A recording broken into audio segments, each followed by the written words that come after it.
جو مجھے وحی آتی ہے تو اس سے پتہ چلا کہ حضور مالک احکام نہیں ہے، یہ جتنے حکم دیے جاتے ہیں ان کے مالک نہیں ہیں، کیونکہ آپ ہر امر میں وحی کے تابع ہیں۔ دوسرے یہ کہ حدیث کوئی چیز نہیں، اور حضور صلی اللہ علیہ وسلم اجتہاد فرمائیں۔ میں نے ان باتوں کے کچھ جواب آپ کو پچھلے جمعے دیے تھے، وحی کی 3 قسمیں بتائی تھیں۔ میرے دوستوں اور بزرگوں، میرے نبی کا اجتہاد بھی وحی کے حکم میں ہے۔ میرے نبی کا اجتہاد کس حکم میں ہے؟ وحی کے حکم میں ہے۔ اگر اس پر ثابت رکھا جائے، آئیے میں آپ کے سامنے اس کی 1-2 باتیں پیش کر دیتا ہوں۔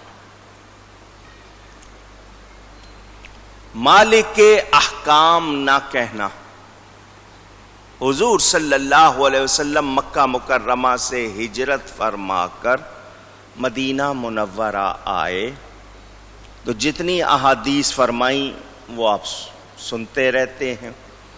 فرمایا جس طرح اللہ نے مکہ کو حرم بنایا، میں نے مدینے کو حرم بنایا۔ جیسے وہاں گھاس توڑنا اور یہ دوسری چیزیں منع فرمائی، فرمایا میں مدینے میں جس چیز کے لیے فرمایا منع کر دیا۔ اب وہ جو کہتے ہیں مالک کے احکام نہیں ہیں، یہ حکم کیسے دے رہے ہیں حضور؟ یہ آپ کو صرف جھلکی دکھا رہا ہوں، قرآن کیا کہتا ہے، آئیے وہ بھی سن لیجئے۔ اللہ فرماتا ہے فَلَا وَرَبِّكَ لَا يُؤْمِنُونَ حَتَّى يُحَكِّمُوكَ فِي مَا شَجَرَ بَيْنَهُمْ۔ اے میرے حبیب تیرے رب کی قسم، کوئی مومن ہی نہیں ہو سکتا جب تک اپنے معاملات میں تجھے اپنا حاکم نہ مانے۔ اب اس آیت کا جواب دو مجھے، حضور جو فیصلہ فرما دیں وہ ماننا ضروری ہے یا نہیں؟ اونچی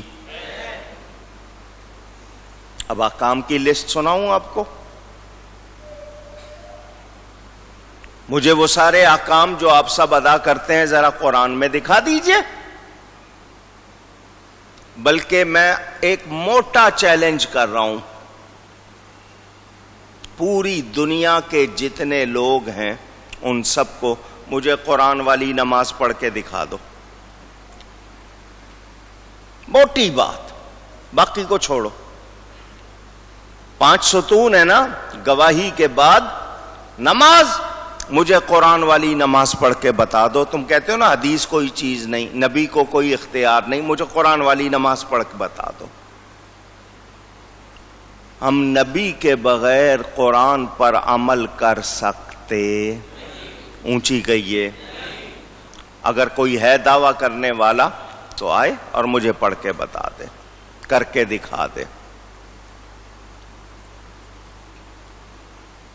خدائی اور ملکی اوصاف مانگنے والے کہ نبی میں اللہ کے اور فرشتوں کے اوصاف مانگنے والے یہ چاہتے ہیں کہ بیوی بچے نہ ہوں، سال بھر غلے کے نرخ بتا دیے جائیں تاکہ ہمیں کاروبار میں گھاٹا نہ ہو، پہاڑ سونے کے بنا دیں۔ اے کافرو، یہ کام مجھ سے مانگتے ہو؟ تمہارے لیے یہ سب کچھ اونچی، ہاں غلاموں کو بتاؤں گا، ان کے لیے انعامات کا بھی اعلان کروں گا۔ یہاں اگر صرف اسی آیت کو لے کر آگے مزید اس کے ایک ایک لفظ کی نحوی اور دیگر خوبیاں بیان کرتے ہوئے تمام تفسیروں کا بیان کروں، خلاصہ یہی نکلے گا کہ یہاں دعوے کی نفی ہے، علم کی نفی، اونچی کہیے گا۔ اب وہ لوگ جو یہ کہتے ہیں نبی صلی اللہ علیہ وسلم کہہ رہے ہیں میں تو خود صرف وحی کا پابند ہوں، تو وہ جو یہ کہتے ہیں حضور صلی اللہ علیہ وسلم کسی حکم کا اختیار نہیں رکھتے، تو فرمایا میں عذاب کا مالک اونچی نہیں، مجھے تو اللہ نے رحمت للعالمین بنایا ہے، میرے مبارک دل پر کسی کو عذاب دینے کا خیال بھی نہیں گزرتا۔ کیا پہلی امتوں کے نبیوں نے عذاب کی دعائیں نہیں مانگی؟ پوچھ رہا ہوں، کیا ان کی امتوں پر عذاب نہیں آئے؟ اونچی، مگر حبیب پاک کی شان کیا ہے؟ وَمَا كَانَ اللَّهُ لِيُعَذِّبَهُمْ وَأَنْتَ فِيهِمْ۔ قرآن پڑھو پھر سمجھ آئے گی۔ پہلے نبیوں نے امت کی نافرمانی پر عذاب کی دعا کی، عذاب آئے، مگر حبیب کی شان کیا ہے؟ اللہ فرماتا ہے ان لوگوں کا حال دیکھتا ہوں میرا عذاب جوش میں آتا ہے، مگر اللہ ان پر عذاب کیوں نہیں کرتا؟ اس لیے کہ محبوب تو ان میں موجود ہے۔ اس کے باوجود اعتراض کرتے ہو۔ بادشاہ، صدر ہو، وزیر اعظم ہو، بادشاہ ہو کسی ملک کا، کوئی نافرمانی کرے، کوئی ان کو ناراض کرے، اس کو تباہ و برباد کر دیتے ہیں یا نہیں؟ روز واقعات آپ پڑھتے سنتے ہیں، تو کیا نبی کو اتنے بھی اختیار نہیں ہے؟ اعتراض کرنے والوں، کیا نبی کو اتنا بھی اختیار نہیں؟ یہ کافر بھی جانتے تھے کہ نبی کی دعا خالی نہیں جاتی، یہ وہ بھی مانتے تھے یہ جو کہہ دیتے ہیں وہی ہو جاتا ہے۔ میں نے آپ کو بتایا ابو جہل جب اس کو پتا چلا بدر کے میدان میں حضور صلی اللہ علیہ وسلم نے نشان لگا دیے ہیں، فلاں کافر کی لاش یہاں ہوگی، فلاں کی یہاں ہوگی، اس کا تو رنگ اڑ گیا، تھوک نہیں نکلی جا رہی اس سے، حال برا۔ اور لوگوں نے کہا کیا ہوا ہے تجھے؟ گھبرایا ہوا۔ اس نے کہا تمہیں پتا ہے مسلمانوں کے نبی نے نشان لگا دیے ہیں اور اس میں میرا نام بھی لے دیا ہے، اور تم سب اچھی طرح جانتے ہو ہوتا وہی ہے جو یہ نبی کہہ دیتا ہے۔ اور آج ہم اعتراض کریں کہ نہیں نبی کے کہنے سے کچھ نہیں ہوتا۔ ابو لہب کا بیٹا عتبہ، اس نے نبی صلی اللہ علیہ وسلم کی بے ادبی کی، توہین کی۔ حضور نے اس کے لیے کہہ دیا یا اللہ اپنے کتوں میں سے ایک کتا اس پر مسلط کر دے، اپنے کتوں میں سے ایک کتا اس پر مسلط کر دے۔ ابو جہل کو پتا چلا، اس نے ابو لہب کو پتا چلا، اور اتنے ڈر گئے کہ اس کے لیے انہوں نے پہرے مقرر کر دیے۔ ان کو پتا تھا ہر وقت اس کو پہرے میں رکھتے، سوتا بھی پہرے میں، کہیں جاتا بھی پہرے میں، حالانکہ وہ کافر تھے، مگر نبی سے سن لیا۔ رات کے وقت پہرے میں سو رہا ہے وہ، ایک شیر آیا، اس نے ایک ایک کو سونگا، جب اس عتبہ کے پاس گیا اس کو چیر پھاڑ کے رکھ دیا۔ کوئی پہرا کام آیا؟ نبی کی بات پوری ہوئی یا نہیں ہوئی؟ اونچی۔ باپ کہتا پھرتا تھا اب اس کی خیر نہیں ہے، میں انتظام تو کر رہا ہوں، پہرا تو دے رہا ہوں، سب کچھ کر رہا ہوں، مگر اس کی خیر نہیں، کیونکہ جو نبی نے کہہ دیا ہے ہونا وہی ہے، کیونکہ نبی کی بات خالی جاتی نہیں۔ اللہ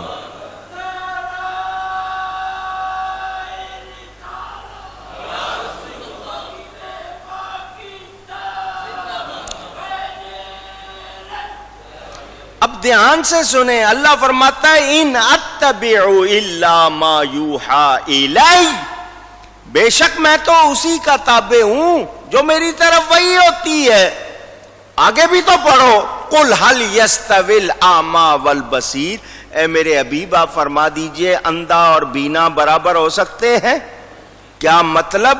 نبی کی شان میں غور کر کے دیکھ لو، ماننا مومن کا کام ہے، انکار کرنا کافر کا کام۔ کیوں کہ نبی کی شان مومن کو نظر آئے گی، بے ایمان کو نظر نہیں آئے گی۔ اب یہاں آنکھ والا کون ہے اور نابینا کون ہے؟ آپ کہیں گے جی دیکھو عام طور پر ہوتا ہے، ایک آنکھ والا ہوتا ہے اور ایک اندھا ہوتا ہے، وہ بھی اپنی جگہ درست، مگر یہاں اس مضمون کے ساتھ کیا مطلب کہ نبی کی شان دیکھتے نہیں ہو اور تمہیں نظر نہیں آتا یہ انگلیوں سے چشمے چلاتے ہیں، ان کی ٹھوکروں میں اللہ نے کائنات رکھی ہے، نظر نہیں آتا؟ تو مانے گا کون؟ جو دیکھے گا، اور جو نہیں دیکھ رہا نہیں مان رہا وہ آنکھ والا ہو کر بھی اندھا ہے، اس کو سمجھ نہیں آ رہا۔ افلا تتفکرون، کیا تم غور نہیں کرتے؟ جس کے لیے جو فرما دیتے ہیں وہی ہو جاتا ہے۔ دھوپ ہے، بادل کا نام و نشان نہیں ہے، یہ اشارہ کرتے ہیں تو بادل آ جاتے ہیں، برسنے شروع ہو جاتے ہیں، یہ انگلی گھماتے ہیں بادل پھٹ جاتے ہیں۔ آبادی پر بارش نہیں ہوتی، جنگل میں بارش ہو رہی ہے۔ دیکھ رہے ہیں نا، کون دیکھ رہے ہیں؟ ایمان والے دیکھ رہے ہیں اور مان رہے ہیں، ان کو نظر نہیں آتا نا، اس لیے وہ اعتراض کر رہے ہیں۔ تو جان لو خلق اشیاء کی قدرت نہیں ہے، ہم خالق نہیں مانتے نبی کو، ہم خالق نہیں مانتے، ہم اللہ کی عطا کا ان کو قاسم مانتے ہیں، وہ اللہ کی عطا بانٹنے والے ہیں، ہمیں تو رب بھی ملا ہے تو ان کی بارگاہ سے ملا ہے۔ لا ورب العرش، جس کو جو ملا ان سے ملا، قسم اٹھا کے بات کی جا رہی ہے۔ لا ورب العرش کے معنی عرش کے رب کی قسم۔ لا ورب العرش، جس کو جو ملا ان سے ملا، بٹتی ہے کونین میں نعمت رسول اللہ کی، بٹتی ہے کونین میں نعمت رسول اللہ کی۔ اللہ مانتے ہیں، وہ کیا کہتے ہیں؟ وہ کہتے ہیں فَإِنَّ مِن جُودِكَ الدُّنْيَا وَضَرَّتَهَا وَمِنْ عُلُومِكَ عِلْمَ اللَّوْحِ وَالْقَلَمِ۔ قصیدہ بردہ کا شعر ہے کہ ان کی جود جاننا چاہتے ہو، وہ کتنا دیتے ہیں، اللہ کی عطا کتنی بانٹتے ہیں، تو دنیا اور جو کچھ ہے یہ سب نبی کی سخاوتوں میں سے ایک سخاوت ہے۔ من کا لفظ ہے، یہ نہیں کہ یہی سخاوت، یہ ایک سخاوت ہے۔ اور لوح و قلم میں جتنا علم ہے وہ نبی کے علوم میں سے ایک علم ہے۔ لگاؤ فتویٰ امام بوصیری پر. 900 سال ہو گئے دنیا یہ وظیفہ پڑھ رہی ہے, یہ قصیدہ پڑھ رہی ہے. کیا سب پر فتویٰ لگا دو گے؟ سارے مشرک ہیں, سارے بدعقیدہ. معاذ اللہ, جو ایسا کہے گا اس کا ایمان نہیں رہے گا. ایمان والے مانتے ہیں اللہ کی عطا سے نبی جانتے ہیں, جانتے. میں نے آپ کو بتایا تھا جب 4 مہینے کا بچہ ہو جاتا ہے ماں کے پیٹ میں, فرشتہ آتا ہے 4 باتیں لکھتا ہے. یہ نیک ہوگا یا بد ہوگا, کتنا جیے گا, کتنا کھائے گا, کیا کرے گا, وہ لکھ جاتا ہے. اس فرشتے کو علم ہے یا نہیں؟ اللہ نے دیا ہے نا. نبی کے لیے نہ ماننا, نبی بتا رہے ہیں, وہ فرشتہ آتا ہے ماتھے پہ لکھ جاتا ہے. آئیے یہاں پر آپ کو ایک بات پہلے بھی سنائی ہوئی ہے, پھر سنا دیتا ہوں. جناب اشرف علی تھانوی, مخالف کی بات اس لیے سنا رہا ہوں تاکہ آپ کو پتا ہو حال کیا ہے. انہوں نے یہ بات اپنی کتنی کتابوں میں لکھی ہے؟ 6 کتابوں میں تو میں نے پڑھی ہے. وہ کہتے ہیں میں ایک مجذوب کی دعا سے پیدا ہوا ہوں. تھانوی صاحب لکھتے ہیں میں ایک مجذوب کی دعا سے پیدا ہوا ہوں. اگر آپ لوگ سب جانتے ہیں تو مجھے وضاحت نہیں کرنی چاہیے, ورنہ میں بتا دوں. مجذوب جانتے ہو کس کو کہتے ہیں؟ جو ہوش میں نہیں ہوتا. جو ہوش میں, آپ ان کو کیا ملنگ کہتے ہو؟ پتہ ہی نہیں چلتا دن ہے یا رات ہے, کہاں بیٹھا ہوا ہے, کیا کر رہا ہے, ہوش میں نہیں ہوتا. اس کو کیا کہتے ہیں؟ ہوش والے کی شان زیادہ ہے, اس کو سالک کہتے ہیں. مجذوب کا درجہ زیادہ نہیں, سالک کا درجہ زیادہ ہے. تھانوی کہتا ہے میں ایک مجذوب کی دعا سے پیدا ہوا ہوں. خود اس نے یہ واقعہ لکھا. کہتا ہے میری ماں کے ہاں بچے پیدا ہوتے تھے, مر جاتے تھے. پیدا ہوتے ہی یا تھوڑے دنوں کے بعد یا مہینے سال کے بعد مر جاتے. میرے ماموں, تھانوی صاحب لکھتے ہیں میرے ماموں ایک مجذوب کے پاس گئے. کس کے پاس گئے؟ مجھے سب کی آواز چاہیے. اب مجھے بتاؤ مجذوب اللہ ہے یا غیر اللہ ہے؟ سیدھی سی بات. غیر اللہ کے پاس تھانوی کا ماموں جائے جائز. میں اللہ والے کے پاس, ولی اللہ کے پاس جاؤں تو مجھ پہ فتویٰ کیوں لگتا ہے؟ سمجھ آ رہی ہے بات؟ گئے, جا کر داستان سنائی تو 2 باتیں کی ہوں گی, یا تو کچھ کر یا دعا کر. کچھ کر یا یہ کہا ہوگا دعا کر. یہی 2 باتیں ہو سکتی ہیں نا. دونوں سے میرا عقیدہ ثابت ہوتا ہے. کچھ کر یعنی اللہ نے تجھے طاقت دی ہے تو خود دکھا کچھ. نہیں تو تو اللہ کا پیارا ہے, اللہ کی بارگاہ میں دعا کر, تیری بات قبول ہوگی, سنی جائے گی. دونوں طرح میرا ہی عقیدہ ثابت ہوتا ہے. تھانوی کے ماموں جا کے کہتے ہیں کچھ کرو. وہ مجذوب جو ہوش میں نہیں ہے, وہ آگے سے کہتا ہے جاؤ 2 لڑکے ہوں گے. کیا ہوں گے؟ اونچی. کہاں گئی وہ بات؟ تم تو کہتے ہو ماں کے پیٹ میں کیا ہے اللہ کے سوا کوئی جانتا نہیں. یہاں مجذوب بتا رہا ہے جاؤ 2 لڑکے ہوں گے. زندہ رہیں گے. دو بات. تیسری، ایک ملا ہوگا ایک میری طرح ہوگا. چوتھی بات، دونوں کے نام علی کے نام پر رکھنا. نہیں سمجھے ہو؟ ابھی بھی نہیں سمجھے ہو؟ دو لڑکے ہوں گے، زندہ رہیں گے، ایک ملا ہوگا ایک میری طرح مست ہوگا، دونوں کے نام اونچی. یہ چار باتیں ان سے کہنا یہ تمہارے کتاب میں تمہارے بڑے نے لکھی ہے. ہم پر اعتراض کرنے والوں ذرا ان چار باتوں میں غور کر لو.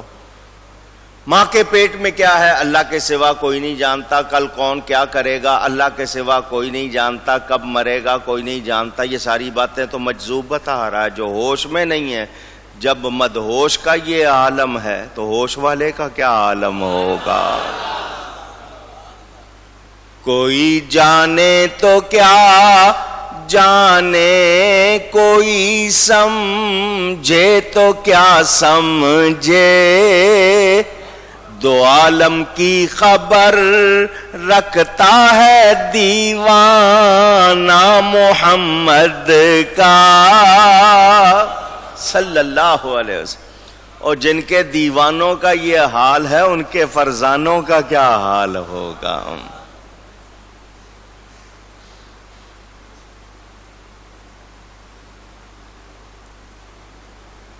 دو لڑکے ہوں گے. تھانوی کہتا ہے میں اس کی دعا سے پیدا ہوا ہوں.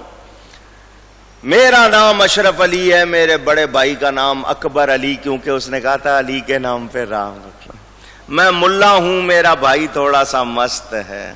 اس مجذوب کی دعا سے پیدا ہوئے. اس نے سب کچھ بتا دیا جو ہونا تھا. اس واقعے کے بعد تھانوی کو اپنا سب کچھ ماننے والے ذرا مجھے بتائیں 14ویں صدی میں تھانوی لکھ رہا ہے، تسلیم کر رہا ہے کہ مجذوب یہ سب کچھ جانتا. اس